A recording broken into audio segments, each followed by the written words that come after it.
When one thinks about the pyramids, usually a sense of mystery emerges and the sense of curiosity is aroused. The same reaction can be obtained when one is asked, what is the meaning to life?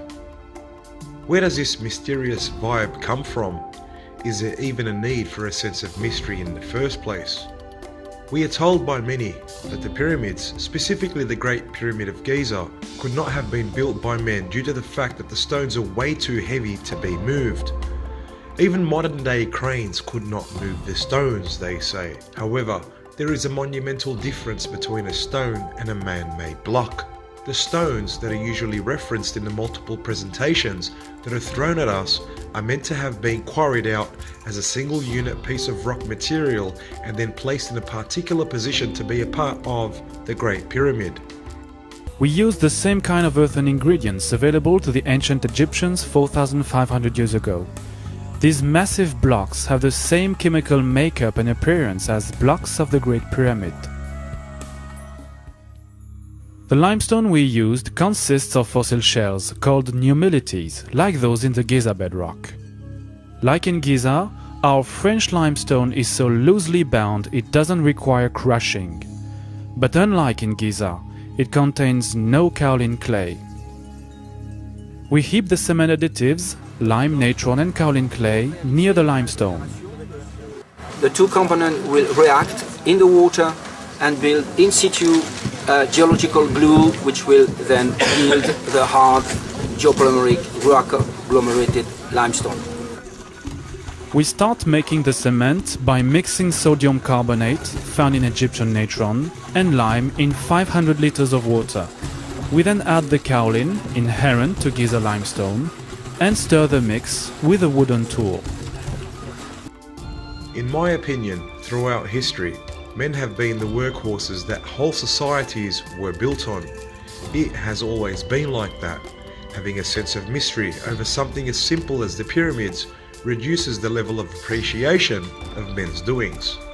The concept of the way the pyramids were built on has been exaggerated to false participation of aliens and spaceships and other nonsensical ideas that thwarts people's minds and takes them into the world of fiction. Do this in a documentary with mysterious music in the background and guys that have their hair designed in weird ways, and you will somehow have a massive crowd yearning for this supply of mystery. We do all of the work manually, forming a human chain carrying buckets from the mixing area to the mold. We pour the limestone concrete mixture in a mold and pack it down with a tool called a rammer.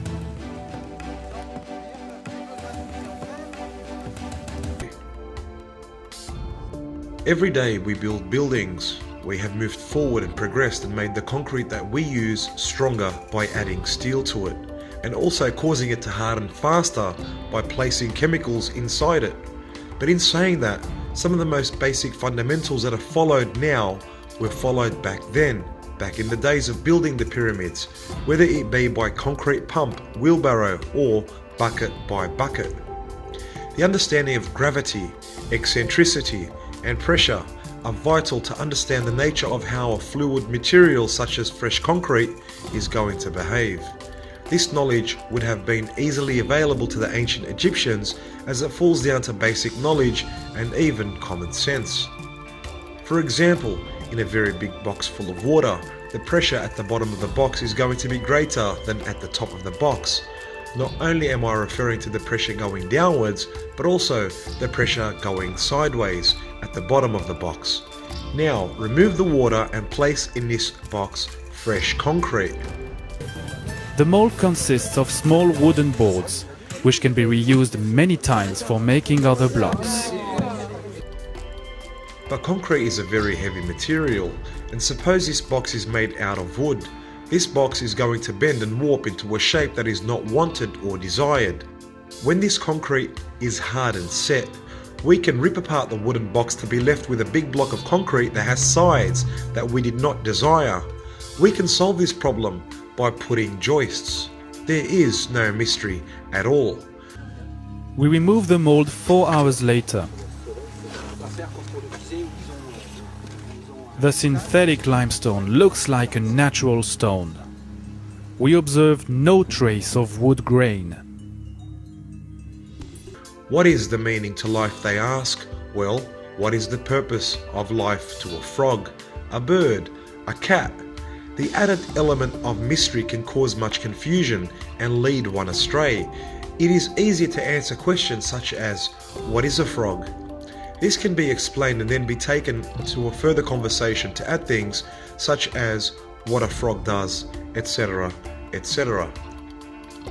So when one takes the element of mystery away from the pyramids, great or small, one can easily dissect how a pyramid can be constructed. It's pretty much just removing the smoke and mirrors away from the equation. You will be told things like, the stones are placed so well together that you can't even fit a credit card in the gaps. The problem here is, you are led to believe that there are stones when there are none, and that there are two units that were separately lifted and placed there, when that didn't even occur. Just like the concrete forms of today, where a sheet of plywood meets the next sheet of plywood, you have a line as well. Are the humans of 5,000 years from now going to ask the same thing? The so-called stones of the Great Pyramids of Giza are what is known in the formwork industry as mass concrete. They were poured from the floor to a specific point at the top of the form. Concrete slabs poured on the ground for homes are also called mass concrete. Mass concrete has dynamics that is different to suspended concrete.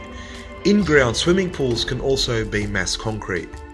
Suspended concrete, on the other hand, is a process that enables concrete to be suspended for a period of time, usually 21 days, until the concrete is strong enough to have what is propping it up removed.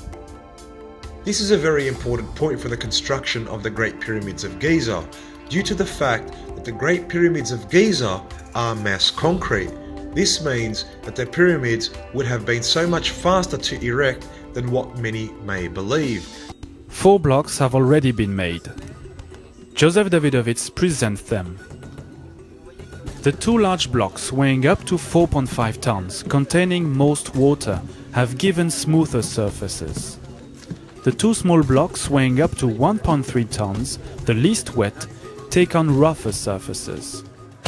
When you look at the stones of the pyramid, this is what you see. You see either smooth blocks or very crude blocks. And we have replicated all these surfaces just by varying the amount of water, which depends on the climate, which depends on the weather. Joints between blocks are also perfect. This also means that the higher they went, the faster the completion process would have become, because the area that they were working on would have become a lot less. It was not aliens that built the pyramids, it was simply men. Men have always put in the hard yards since the dawn of time. It is only that men's efforts are completely underappreciated, even by the likes of other men who promote the idea of extraterrestrials and UFOs' false participation. Usually, this is done for a fee as well. This is exactly like throwing men under a bus. Men that work so hard to get a task done, only to have others state that their work was carried out by aliens.